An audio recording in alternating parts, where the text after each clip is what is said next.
আমি জানতে চাইতাছি ওরে ডাক থেকে। আমি ফোন দিছি। আব্বা, আমি এত কইরা কইলাম তোমারে যে হ্যাঁ মুখটা আমি আর দেখতে চাই না। এরপর তুমি কল দিছো? হ্যাঁ, বাবাই আমাকে কল দিয়েছে।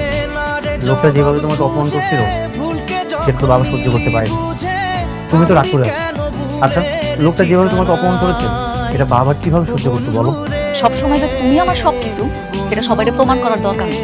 মেঘলা, তুমি যে ভুলের শাস্তিটা আমাকে দিচ্ছ সেই ভুলটা তো আমি করিনি। খবরদার একেবারেই কথাটা কইবে না। সব দোষ তোমার। তুমি বুঝো না তুমি কি করছো? তোমার কারণে আজকে তোমার কারণে আমার পেটের বাচ্চারা মারা গেছে। তুমি যদি আমার ওই বাড়িতে না নিয়ে যাইতা এই কাজ কখনোই হতো না। তোমার না আমি ঘৃণা করি।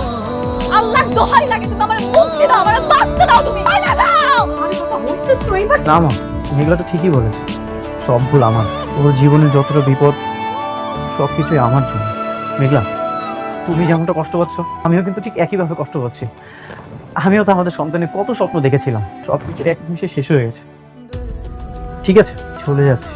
তবে যাওয়ার আগে একটা কথা বলে যাই, কখন আমার প্রয়োজন হয় আমাকে স্মরণ করো। বাবা, মা, আসি।